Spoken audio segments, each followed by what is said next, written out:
Hello everyone, in today's video we are going to learn a new topic called linear homogeneous equations with constant coefficients. So let us first understand what is the meaning of linear homogeneous equation with constant coefficients. Linear, as we all know, a differential equation is said to be linear if it is having power 1 with the dependent variable and all its derivatives. So the dependent variable and all the derivatives appear with power 1. That means y cannot have y square. We cannot have y square or y dash involved. Y will come with power 1, y dash will come with power 1, y double dash will come with power 1. So that's linearity.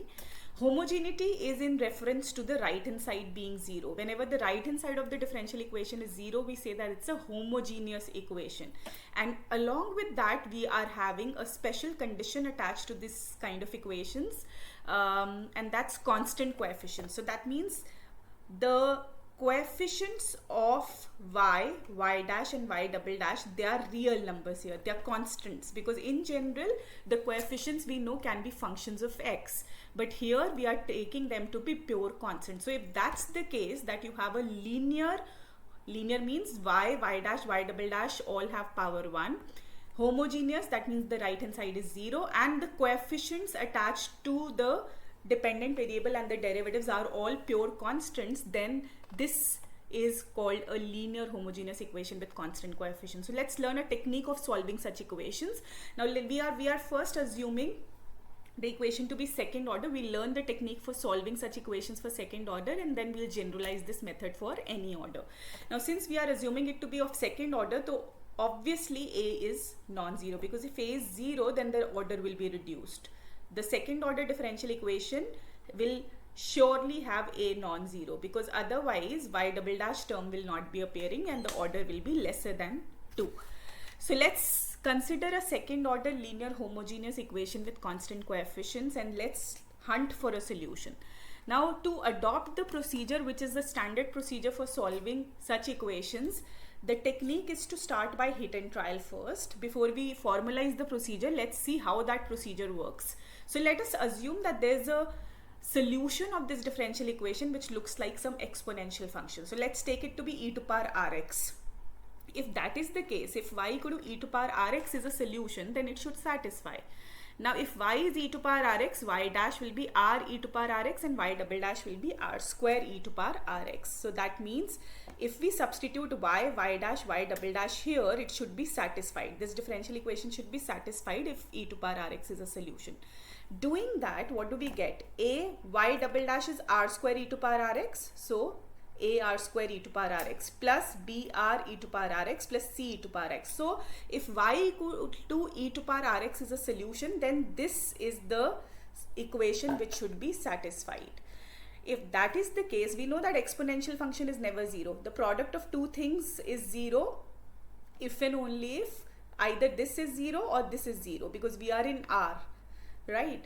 In the set of real numbers, the product of two things is 0. Product of two real valued functions or numbers is 0 if and only if one of them is 0. But we know that exponential function is never 0. So that gives us a r square plus b r plus c equal to 0. So this has to be a restriction on the r, which is the exponent of the assumed solution. So it's e to power rx. So this r must satisfy this differential algebraic equation if e to power rx is a solution of this differential equation. So that puts a constraint on the r values, and this constraint is what we call as the characteristic equation or the indicial equation for this differential equation. So whenever we assume that there is a differential equation which is linear, homogeneous and having continuous constant coefficients, then e to power rx happens to be a solution of this differential equation if r satisfies this condition, and this condition is called the characteristic equation. Since it's an algebraic equation with degree 2, it's a quadratic in r, it will have two values of r. Now depending on the two values, the nature of values that we get, we'll have our solutions. So suppose r1 and r2 are real. There are how many situations that can arise for a quadratic? Either the two solutions can be real and distinct. That's the first scenario. The two values of r may be real and distinct. The two values may be real and repeated, or the third case may be that they are complex. So let us discuss the solution in each of these cases. So let's first assume that R1 and R2 are real and distinct. In this case, we are saying that this R1, R2, obviously since it is satisfying this initial equation or the characteristic equation, so for that corresponding value of R, e to power Rx, R1x is a solution. Similarly, e to power R2x is a solution, and R1 and R2 are not the same. So they are two linearly independent solutions of the differential equation, and we know for a second order differential equation, if we have two linearly independent solutions, then the general solution is given by a linear combination of those two linearly independent solutions. So y is a linear combination of these two exponential functions where R1 and R2 are the two roots of the initial equation or the characteristic equation. So that solves the problem in the first case when the characteristic equation has got two real roots which are different from each other.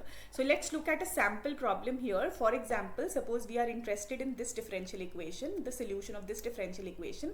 We can see that it's homogeneous, it is very much linear, and the coefficients are also constants. Here you have a 1. So you can see that it's a linear homogeneous differential equation with constant coefficients. So this technique is going to work for us. We'll straight away find out the characteristic equation. How will we find out the characteristic equation? We'll just replace y double dash by r square, y dash by r, and y to the power 0 by r to power 0. So it's basically, how can you remember the characteristic equation?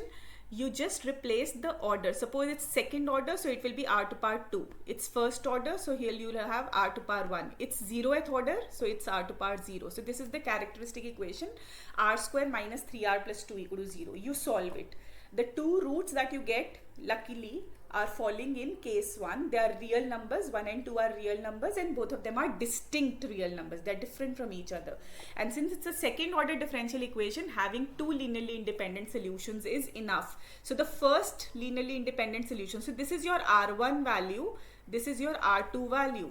So your general solution will be a linear combination of C1 e to power R1x, but R1 is 1, so it's e to power x, plus C2 e to power R2x. R2 is 2 here, so it's e to power 2x. So that's the general solution. So in the situation when the two roots of the quadratic equation, which is the characteristic equation in this case, are real and distinct, you just have to take a linear combination of the two exponentials which are obtained using the two R1, R2 values which are real and distinct, obtained as solutions of the characteristic equation. So that solves the problem in this case. So let's move on to the second case that can arise. The second case that can arise in the characteristic equation solution is that both the values happen to be equal root scenarios. They are real, but they are equal. In this case, you will not be getting two solutions. You will be getting only one solution for the differential equation, because the other solution will be the same as because e to power r1x in this case will be the same as e to power r2x, because r1 and r2 will be the same. So for writing the general solution, we need to hunt another linearly independent solution, and it's very easy to verify going back to the equation that in this case e to power r1x and x times e to power r1x are the two linearly independent solutions which work for the differential equation. Both of them will satisfy the differential equation, and they are linearly independent also. In the previous video we learned what linear independence is. You can see that one is not a scalar multiple of the other, and once you have two linearly independent solutions, the general solution is obtained as a linear combination of the two linearly independent solutions. So you just take the linear combination of e to power r1x and x e to power r1x in this case. Earlier you had r1 and r2, they were different, so you took linear combination of e to power r1x and e to power r2x. Here r1 and r2 are the same, so you do not take e to power r1x, e to power r2x, because it's essentially going to amount to a single solution only. But for second order, the general solution is a linear combination of two linearly independent solutions, and hence taking e to power r1x as the first solution, and the other linearly independent one will be x e to power r1x, and hence the general solution looks like this. So let's address a problem. Look at one example of this type also. the question says find the general solution of this differential equation. So whenever you come across a differential equation whose right hand side is 0, it is linear with respect to y and its derivatives, and the coefficients are all constants, then you should immediately realize that you can find its solution just by obtaining the roots of the characteristic equation.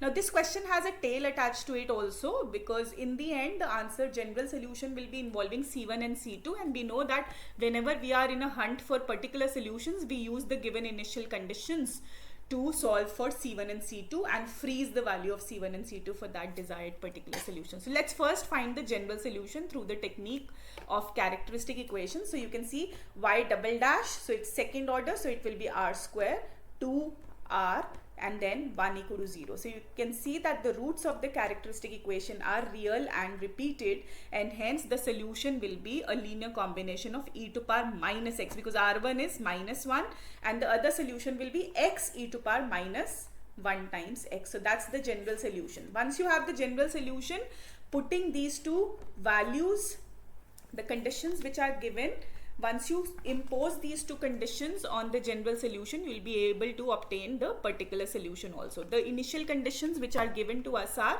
y at 0 is 5, y dash at 0 is minus 3. So if you put y, so that means when x is 0, y is 5. So that means y 0, 5, x 0, y 5. So 5 is equal to C1. Here you will have a 0. So C1 is 5. Now for y dash, utilizing the second condition, we'll have to first obtain y dash. So differentiating yx from here, you get y dash x as this. Now utilize this condition to get C2 minus C1 is minus 3. So C2 is 2. So you have C1 is 5 and C2 is 2 after imposing the two initial conditions which were given, and hence the desired particular solution, which is C1 e to power minus x. C1 turns out to be 5, so it's 5 e to power minus x plus 2x e to power minus x. So that's how you deal with the situation when the roots are real and repeated.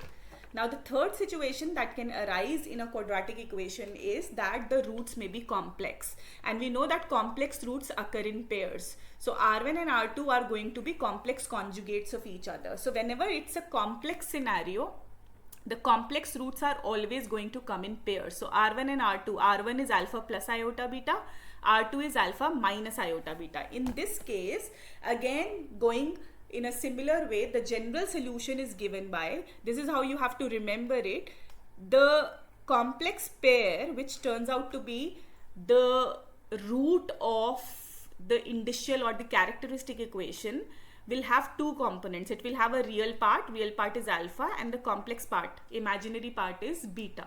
So what you have to do is you have to write the solution as e to power real part of x times this. So this alpha is the real part of the complex pair. So e to power real part times x into C1 cos imaginary part x plus C2 sin imaginary part x, like that. So let me first take a sample problem to explain how this works. Suppose the question is to solve y double dash plus 4y equal to 0. So the characteristic equation will be r square plus 4 equal to 0. So the roots are plus minus 2 iota. So looking at it as a complex conjugate pair, it is 0 plus minus 2i. So this is the real part is 0, and the imaginary part is, so this is my alpha, this is my beta. So according to the, I'm sorry, something got stuck here, wait. So according to the formula, this is alpha, this is beta. So according to the formula, it has to be e to the power, so yx, the general solution has to look like e to the power alpha x. So alpha is 0 here, so it's 0x. C1 cos beta is 2 plus C2 sin beta x. But e to power 0x is 1, so the solution looks like C1 cos 2x plus C2 sin 2x. So that's how you address the problem in case the roots are complex numbers, and complex numbers will always occur in pairs. So corresponding to one pair, you will write the solution. Alright. So the above discussion for second order can be easily generalized for higher order linear homogeneous equations also. The only difference will come in the degree of the characteristic equation. For order 2, you were having the characteristic equation as a degree 2 equation. So there were 2 roots involved. But if you deal with the third order equation, then the characteristic equation will also have degree 3. So there will be 3 roots. If you deal with fourth order equation, the characteristic equation will have 4 roots, and so on. So the degree of the characteristic equation will be the same as the order of the given differential equation. So it will have as many roots as is the order of the equation. So let's look at a third order example. For instance, suppose we have to solve y3. So this is y triple dash plus 3y double dash minus 10y dash equal to 0. So what will be the characteristic equation? You will be replacing the order by the power, corresponding power in r. So it's r cube plus 3r square minus 10r equal to 0. Now this becomes a cubic because the given differential equation is a order 3 equation. So your characteristic equation is a cubic algebraic equation. So once you solve it, now solving it is easy because r equal to 0 is common. So the first root is 0. Then it becomes a quadratic, and once you solve that quadratic, the other 2 roots turn out to be 2n minus 5. Now since all of them are real and distinct, so you will write the solution as c1 e to power r1x. So e to power 0x. So I have not written anything here. So it's c1 e to power 0x plus c2 e to power 2x plus c3 e to power minus 5x. That's the general solution. And we already know from our previous knowledge that the number of arbitrary constants involved in the solution of any differential equation is exactly equal to the order of the differential equation. So this is very much consistent with what we were looking for. Since they are real and distinct, you can just take linear combinations of the corresponding exponentials and get done away with it. Similarly, we can extend this study to higher order differential equations. If it's a degree, the order of the differential equation is, let's say, 4, then the corresponding characteristic equation will have degree 4. It will have 4 roots, and then depending on the nature of roots, you write the general solution. So here is a summary of the entire stuff for you. Suppose you have a general nth order differential equation which is linear, homogeneous, and constant coefficients are there. Now there's an alternative way in certain books. They take the d notation. D is a symbolic operator which stands for d by dx. D in itself has no meaning unless it's applied to something. D of y will mean d is an operator which differentiates with respect to x. So d, when acting on y, is going to differentiate it with respect to x. So you can say that d of y is nothing but dy by dx. Similarly, d square acting on y is going to double differentiate y with respect to x. So it's going to be d2y by dx2. So the above equation, yn means the nth order derivative of y with respect to x. So it's dn of y. So this is an alternative formulation, alternative notation for writing such equations, which is given in some standard books. But you have to understand, once the equation is of that type. What is the type? The type is the right hand side is 0, y and its derivatives are all coming with power 1, and the coefficients attached to y and its derivatives are all constants. That means they are real numbers. Then what do? You just find the characteristic equation. How do you find the characteristic equation? You just replace the corresponding order by the same power of r, as is the order. If it's nth order here, it will be r to power n. If it's n minus 1th order here, it will be r to power n minus 1, and so on. So this equation, the degree of this algebraic equation will be the same as order of the given differential equation, and hence it will have as many roots as is the order. So in general, it will have n roots if we are dealing with nth order differential equation. Now depending on the nature of each root, we'll write the corresponding part of the general solution, and that has been summarized here. Suppose there is a root which is real and coming only once, then the corresponding part which corresponds to this root will be just c1 e to power r1x. Just take c1 into the corresponding exponential. If the root is real and coming twice, then instead of e to power r1x, you will take e to power r1x and x e to power r1x as the second linearly independent solution. So it becomes c1 plus c2x e to power r1x.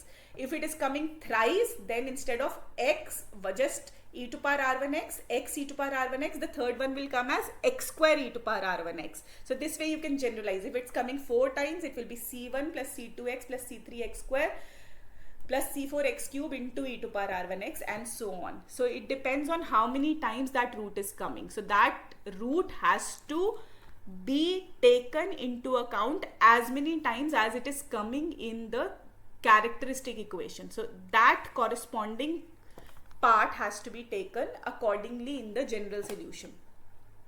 Now suppose there's a complex pair, that's the last case. If there's a complex pair corresponding to this pair, you will write the solution as e to power real part times x into c1 cos beta x plus c2 sin beta x, where beta is the imaginary part and alpha is the real part.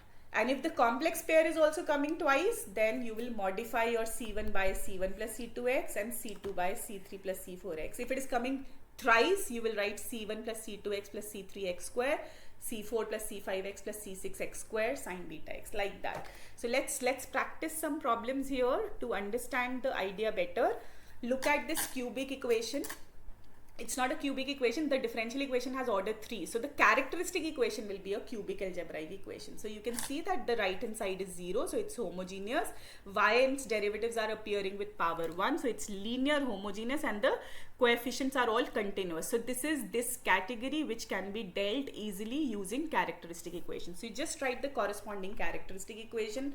By hit and trial you get the first root, and then the resultant quadratic equation has a complex setting, complex pair of roots as its solution. So this is a real distinct root. It's coming only once. 2 is a real root coming only once. So according to the first bullet, if there is a real and distinct root, the corresponding part in the general solution is just the constant times the corresponding exponential. So corresponding to this root, it's going to be a constant times e to power 2x. Now this is a complex pair coming once. So this bullet 3 will be activated here. So if there's a complex pair, then the corresponding part in the general solution is e to power real part of x, real part of alpha plus minus iota beta. So it's e to power real part into x, c1 cos imaginary x plus c2 sin imaginary part x. So let's do that here. So this is my alpha is -1, and this is my beta in this case. So for beta we have, just one second. Yeah, so this is my real part alpha and this is my beta here. So it's e to power -1 times x. Alpha is -1, c2 cos 2x plus c3 sin 2x. So that's how the general solution is written. Always keep in mind that whatever is the order of the equation, that many constants, that many number of arbitrary constants are going to come in the final answer also. Alright, so looking at the nature of the roots, you have to write the general solution, and it's very easy. Now let's look at this question. This question has order 5. So the characteristic equation will have 5 roots. So let's first solve the characteristic equation. It has 3 zeros and 2 1/3. So 0 is a root which is real repeated thrice. Now if it's repeated thrice, then instead of just e to power 0x, we have to take linear combination of e to power 0x, x e to power 0x, x square e to power 0x. So that is the contribution of this triple root 0 in the general solution. Now this is also a real root but repeated twice. So here you will have c4 plus c5x e to power 1/3 times x. So that's the contribution of the double root 1/3 in the general solution.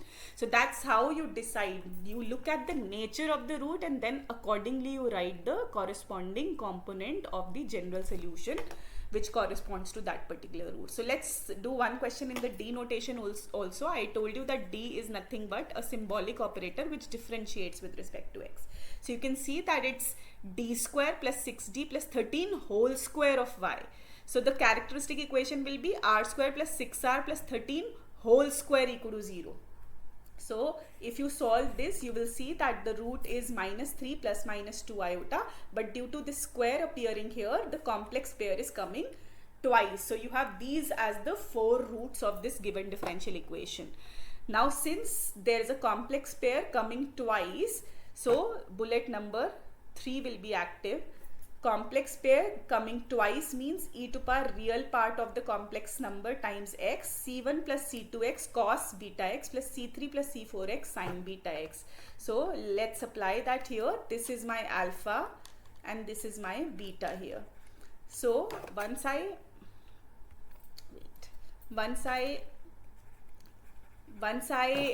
substitute the value here, it's e to power minus 3x, alpha is minus 3, c1 plus c2x cos beta x, beta is 2 here, plus c3 plus c4x sin beta x, beta is 2 here. So this is the general solution. It had to have 4 constants because the order of this differential equation was 4, because it's d square means second order derivative, but it's the square of that, so that means it's the fourth order equation which is given to you, and hence the characteristic equation is having 4 roots, and the general solution is also having 4 constants, arbitrary constants involved in the answer.